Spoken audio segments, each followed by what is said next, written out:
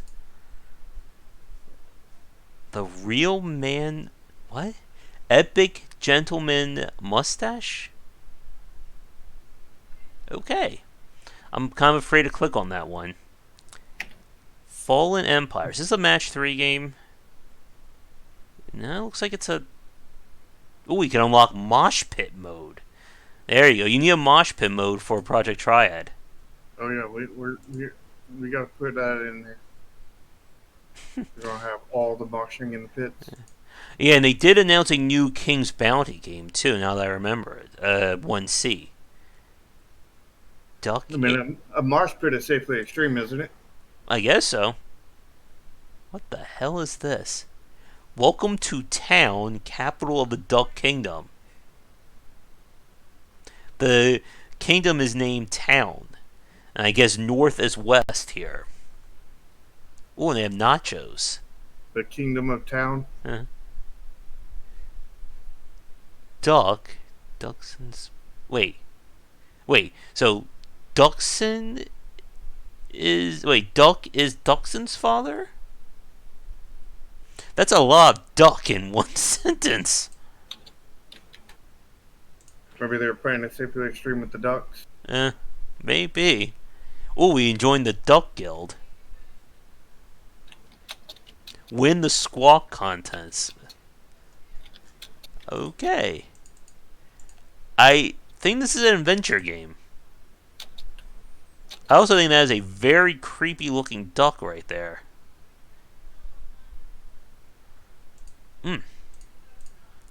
Oh yeah, I gotta load up the last game we played last night, Leprechaun Shadow. It's a sequel to Unicorn Dungeon, if you remember that one. No, I heard about it, but I have never played it or seen it. Oh, good. Just heard the name. Street Royale Z? It's rated AO. I'm kind of nervous there. Alright. Let me see. I'm going to do a test really fast. I mean, I don't want to. Don't want to like I got over to get demonetized. Like Hmm. with what that could be. I mean, Yeah. you think about just think about this: being some kind of special job, doing a job out on a street, Mm. and then a contest between many of those that are illegal jobs, Mm-mm. you know, Oh. doing like a battle royale of that illegal profession. Well, Oh. it's legal in Nevada, but Uh-uh. you know, Oh, there we go. Our lovely escape. Ooh, World War II hentai. I didn't think you could fit a hentai into World War II. I guess I was wrong. I've and you learned can fit something mecha new. arms and stuff in it, so it should be fine. Yeah. We met in May. Visual novel? Probably. What? Okay. I guess that's a game. Hmm. Maybe. The Diary of the Cheating Young Married Woman. I'm not clicking on that one. That definitely sounds like a visual novel. VR Doctor Who game. Wonder if they have the license. Now you see. Oh, good. Now that we're entering October, we're going to be getting like dozens of jump Horror games. scare horror games. Yeah. And maybe some jump scare horror hentai games, too. Oh. Mm. The Shattered Blade. Ooh. All the Sundari anime girls jump Uh, scaring you. no. It's got a little bit of a style to it, like the neon color. Yeah. Hmm. Russian Simulator still isn't out yet. What the heck is that? Filthy Frank card? What they said, Russia wasn't built in a day. Mm-hmm. It's completely unmodified, original, right there. What is this? 2D exploration horror game starring the Tuhu projects. What? Okay. You gotta love the look at her eyes. Like, Mm-hmm. oh god. What's annoying me is that they stretch the image out so it looks like very hazy or it Yeah. looks blurry, and it's like starting to hurt my eyes a little bit. Huh. Well, it's a 2D horror game published by Sony, but will be on this Switch. Hmm. Why If not? it's not enough Life of Black Tiger. We shall see, I guess. I doubt it could be that bad, but just had to bring that up. There's the Kickstarter for Bound by Blades. This is all in September. There's only 1 day left. A lot of games are coming out tomorrow, apparently. Gonna be a flooded market tomorrow. More hentai. I don't know what this is. I'm kind of afraid to click on it. What about the Alien Squatter? Oh no. Oh, it's like a Earthbound esque. Kind of does. 3 alien species. What it takes to survive. Dozens of endings. It's bad, Ryu. It's bad. It's very bad. Mm-mm. Yeah, I think we can safely say it's on the bad side of things. It's Oh, definitely not safely extreme. It's extremely extreme. Sniper Elite is coming out on the Switch. Ooh, I can get a Suave Pimp Hat. In search of a. You need to do one stream with a swap pimp app on. I have a feeling that would go over very well. I should make that a goal for the super chat and such. There you go. Write that down. Let's see. Yeah, that one, you know which one I'm thinking about. We're not clicking on that one. Are you sure? Mm-hmm. Kaiju Kite Attack. Oof. Oh, that is something, alright. Oh, good. Alert came back just as we were mentioning that. Mm, Alright, we'll do one more page. Mm-mm. A lot of VR games still coming out. what's a Uno one? Which one? Uno. Yuno. Official art book? Is there an actual game? Or is there. Because there's an anime that goes by a name similar to that. I'm wondering if that's. Uh, Yeah, that's based on the anime. Alright. I don't see the game yet. It may be showing up later? Or maybe it's already came out Yeah. and we just haven't noticed it. Cat Girl Lover 2. Goody. Ooh, Sekai Uh, Clown Nose. I should get that too. Puzzle action. Which one? Puzzle action. Oh no.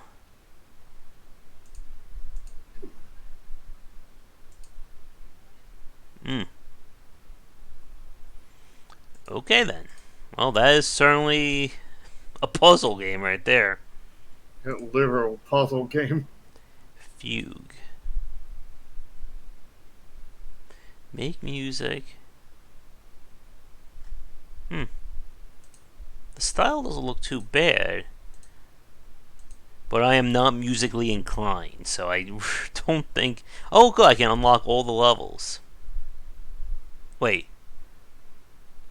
these additional notes are a little weird. Hey, how are you? I hope you're well. Okay. Developers talking to us through the requirements list. Mm. One of these days they'll put, help me, I'm being kidnapped. Call the police. And according to Oscar, you're musically disabled. Hmm. Oh no. Play Rocksmith. Maybe I'll put a cry for help in Project Try description. Close Combat's getting another game. Not developed by Slytherin yet. This is a Grognard level strategy game. Hmm. Well, it's good to see they're still making them. Alright, and then this will be the last page. Ooh, non-linear text quests you can add in. Okay. Alright. Let's move on to our final topic really fast. Let's see. Actually, we're almost at an hour and a half. Do you want to save this one for next week, or do you think we can do this one on the quick side? Uh, I say we try it now, and I don't. I think we can do it on the quick side, but Okay. you know, we've Mm-hmm. thought that in the past, and Alright. hasn't exactly worked out. Either that, or we could substitute in the version number one and take that as our second topic. How long do you think it will take to talk about that? I'm pretty sure that would go pretty fast, Hmm. so fast that we might need another topic after it. Alright. Then let's do that one, because we're already, over our time anyway. And this way we can hopefully wrap this up in the next 15 to 20 minutes. Alright. All right. So let's talk a little bit about the importance of version numbers really fast. Because this is something I think a lot of, like we said, it's something that I think a lot of people don't really understand, what they mean in terms of game development. And since I have not coded a game yet, I'm going to toss things over to you first, Shark, to kind of get us started. So the version numbers are basically representations of release, alpha, beta, and pre-alpha, basically. So um, basically, the first number, the first digit is release. Mm-hmm. The second number is beta. The third number is alpha, and then the fourth number is pre-alpha. Mm-hmm. So like if you were on version 0.013, that would mean that you're on alpha 1.3 or alpha 1 pre-alpha 3 kind Mm-hmm. of thing. Yeah. So you're on the third pre-alpha of alpha 1. So if you're so if you were on alpha 17 pre-alpha, in the third or fourth version of that, let's just say the fourth version, you're on the fourth version of alpha 17, right? Then you would be Mm-hmm. 0.0.17.4, or just shortened, you take the first two digits off and you just call it alpha 17.4, Mm-hmm. just ignoring the first two digits. Mm-hmm. And from what I've understood, is generally the way to think about it is the release is a finished game. It's not necessarily that it's not going to get anything else added to it. It's a finished game. There's feature complete. Mm-hmm. There's it's like every game you played on the Nintendo, because they were all 1.0. They never went past 1.0. Yeah. They were all released. I mean, until we got into the digital age where we could update games through the internet, there was never anything past. Or expansion packs as well to games. Yeah, Mm-hmm. yeah. I forgot about the expansion packs because we did get those, especially in Diablo. Mm-hmm. There was a Diablo expansion, but you didn't see that generally on consoles. You only seen that on PC generally. Yeah. There are like some very rare exceptions of console games getting re-releases or a quote unquote like a patch CD or a patch version. I have that for a game. I know there's a few for like the 3DO that have done that as well, but again, those were definitely exceptions to the norm. Like you said, like when we hit 1.0, that used to mean we're done. We are not touching that game. And to Dragon's point about 1.0 being essentially gold, like that even today has been kind of muddy with developers doing more work to a game and then everybody's favorite term, the day one patch being used. Yeah, I mean the I don't think the definition of 1.0 has changed or any of these definitions have changed, but I think that developers not knowing what they mean or meaning to deceive the consumers have Mm-hmm. definitely messed up that perception of what 1.0 is. Yep. But 1.0 is when the game is finished, when the game, where all your NES games were when you got them. At least most of them. I mean, Mm-hmm. some of them weren't even to 1.0, but Oh yes. Yeah. most of them, a lot of them were to 1.0. None of them went past 1.0 because Yep. there was no way to update it in the NES game. Mm-hmm. Yep. But as we got into PC gaming, and we got Diablo, they had an expansion that was beyond 1.0. We got into the digital age where you could just download updates constantly. I mean, there was games that went past 1.0 with that, but generally 1.0 means there's nothing more that's going to be added. Yep. It doesn't mean you can't add it because again, expansions and whatnot, but Yep. generally it means it's 100% done. Just games have gone to 110% done, like Diablo with this expansion. Mm-hmm. Or of course Team Fortress as well. Mm-hmm. Yeah. And like we've said, like if your version 1.0 isn't complete, then why do you call that? And it can certainly make things very confusing for consumers, and it hurts your game in the long run. Yeah, exactly. And following that, after 1.0, aka release, we Mm-hmm. have and that's another point where it's gotten muddied because you know before you didn't release a game until it was 1.0, but now people are releasing games before they go 1.0. So since 1.0 technically means release 2, that's sort of muddied the water kind of thing, because generally you don't want to release a game that isn't done. But in the digital market, that's not so big of an issue, but it is an issue of calling it 1.0. Yep. But after the 1.0, the number before that would be beta. And from my general understanding is that beta is a feature complete game. 100% of the game is there. Mm-hmm. It's not all polished. It's not bug free. It's not It, it refined. it's not refined. It still needs Mm-hmm. polish. It still needs uh,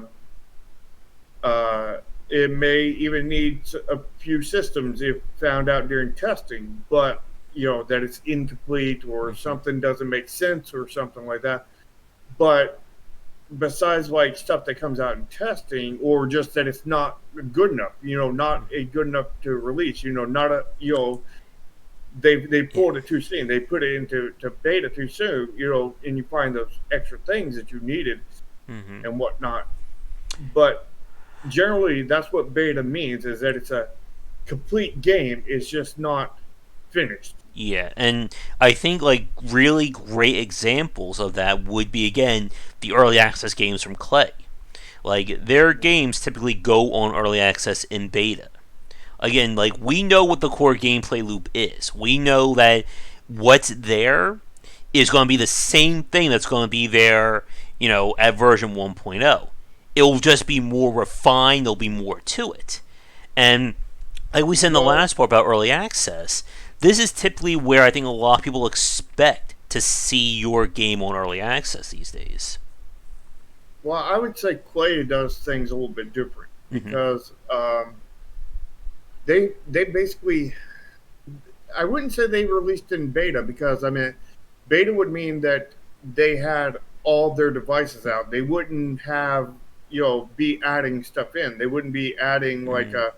this new machine in, this new biome in. They wouldn't be Yeah. doing that if it was actually beta. So they kind of, it was like they skipped beta because they did beta and alpha simultaneously, because they were putting the polish in there Mm-hmm. at the same time they were putting the features in there. Yeah.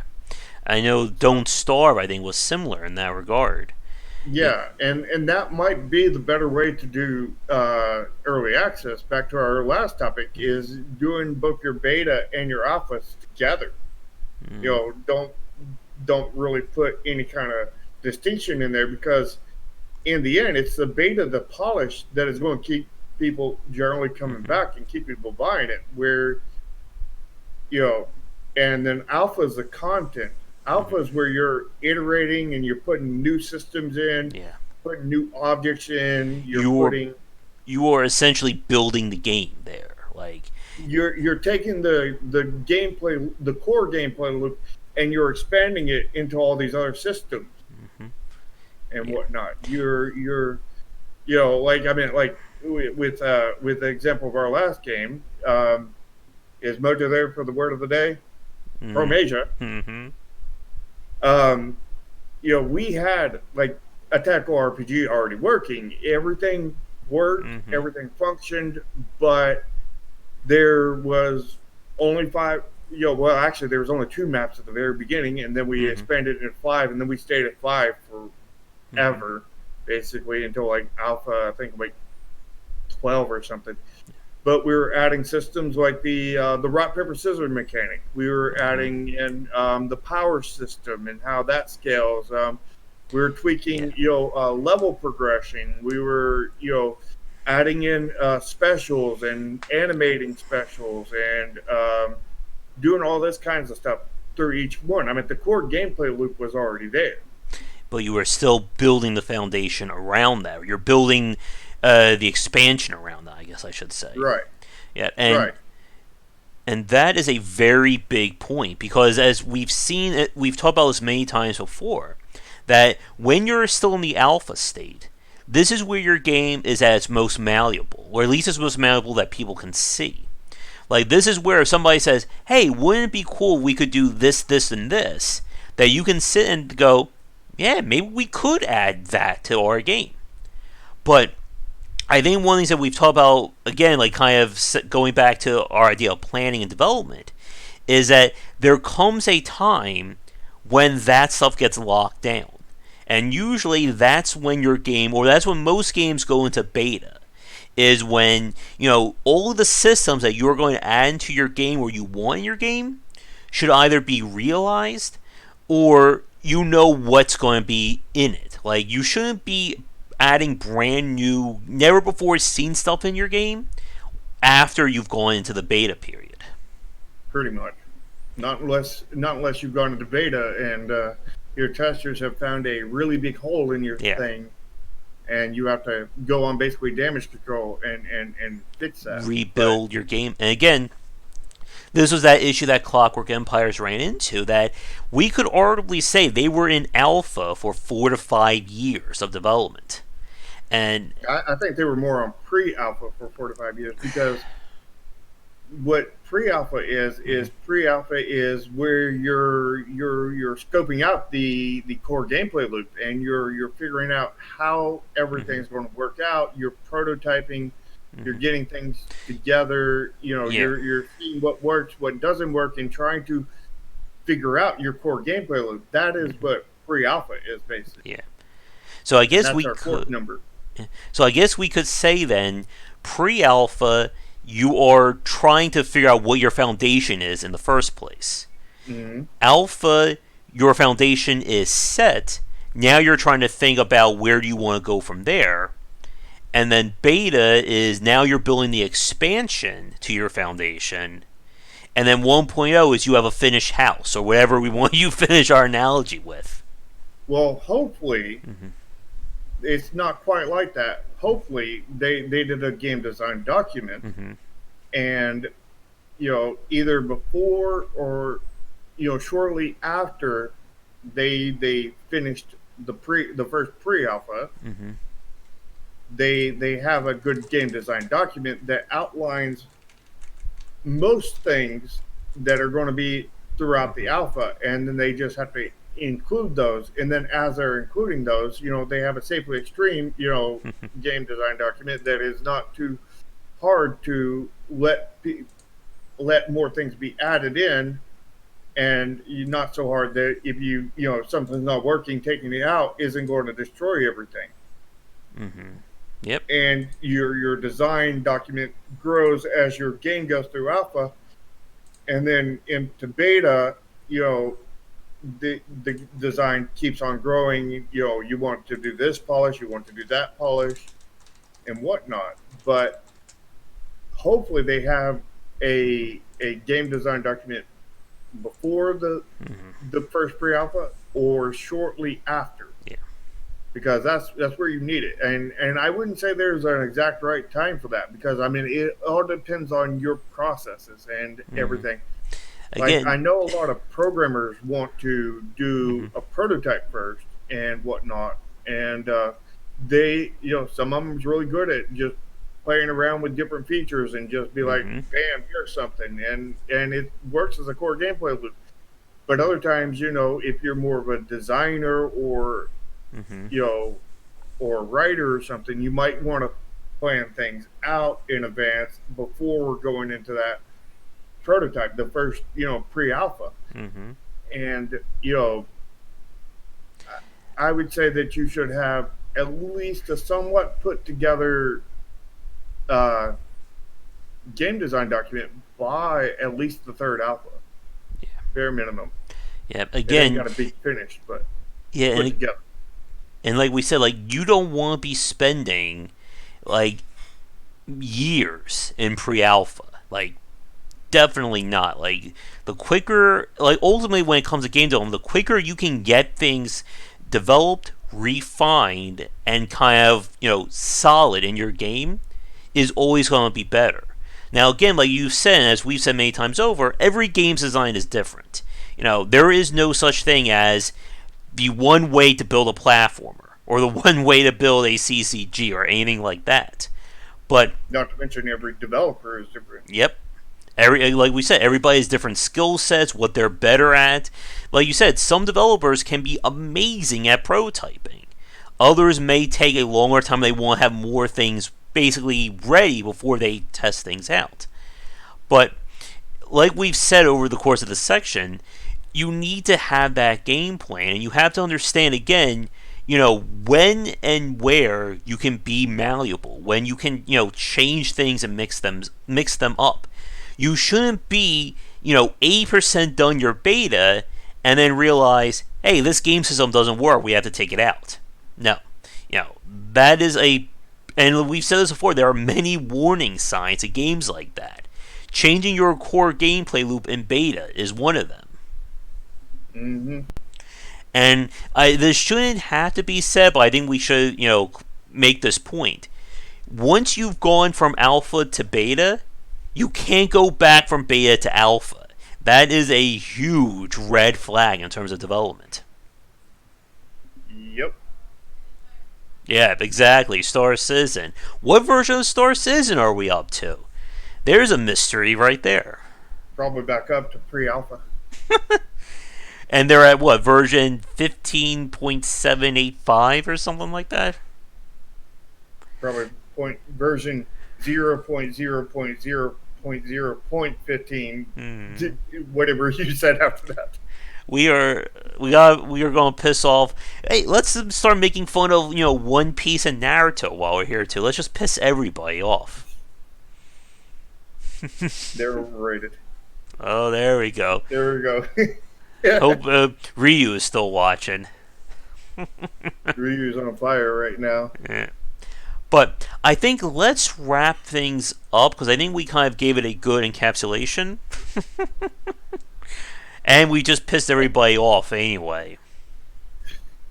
Yep. But yeah, I think to end this section and our cast on, again, when you're conveying this information to the consumers and the people play testing your game, you have to educate them as to what state of your game is at. Again, if you tell them that we are in beta and we are feature complete, then yeah, you have to explain that to them. Just as if you're in alpha and you can tell people, hey, if you have ideas for systems or things we can change, let us know. Like again, there is a cutoff point for all this, and you have to tell your consumers that if we are version 0.9 of our game and we are 80% done through beta, telling us, hey, wouldn't it be cool to add multiplayer or create an entire stealth system? That doesn't help us anymore. You should have told us that when we were at version 10, alpha 3 of our design. Yeah. And I also want to make this point is that versioning numbers isn't a rule that you have to stick to. I mean, you should stick to the naming convention, basically. Yeah. But, I mean, you could always do it like Clay does and basically do alpha and beta together and just call it alpha. I would always go with the lesser than the bigger. Yeah. Because basically they do an alpha and then they polish it and then they release it, which is doing the alpha and beta part together and then releasing it as an alpha, and then they do alpha and beta together, and then they eventually got to the highest alpha, and then they said, okay, next is 1.0. They never did a separate beta to the game. Yeah. And again, it's all about that kind of layering of more elements on top. Once one foundation is set and fixed, we don't touch that. We move on to the next and so on. Because you don't want to be fixing things or you don't want to break things that have already been fixed. And like we said, it just goes right back around to planning out your game's development. Yeah, of course you do want to fix stuff in alpha that is broken, but you don't want to break something. You don't want to fix anything mess with anything in your core gameplay loop. You want to have everything fixed, and then when the new stuff, the next alpha rolls out, if it breaks stuff, you want to fix it or scrap it, kind of thing. You don't want to be breaking something that you've already finished. And again, that goes right back to sadly Clockwork Empires. But I think with that, I think we've hit everything we have, and we're just at 2 hours in, so I think we'll wrap it up here. And yeah, we'll save our secondary system talk for next week. But Yep. I think this went really well. I think we had a lot of great conversations, and this will be officially our last discussion for September. So I hope everybody enjoyed it, and I hope all the new people as well. But if you are new, be sure again check out the Patreon and Discord link down below. We will be back next Sunday around probably 3:30, 4 p.m. EST. We started a little bit late this week. But come back for daily discussions on game design here and on Game Wisdom, where is the art and science of games. You can follow me on Twitter at GWBicer. And for you, Shark, where can they find you? And I should point that way. They can find me on Twitter at Nexus Games Inc. and one, and then they can also find me on your Discord and get a link to my Discord through there and join in on Project Triad, which is going to be having our monthly dev chat next Saturday. Yeah. And like I said, I will be gone next Saturday for my book fair. So you guys won't be seeing me that day, but have a great rest of your Sunday. And I guess we'll be starting spooky season next time. But and the question is what icon will Sharky do for the Halloween? There you go. There we go. But while you guys dwell on that, have a great rest of your Sunday, and we will see you all next time. Take care.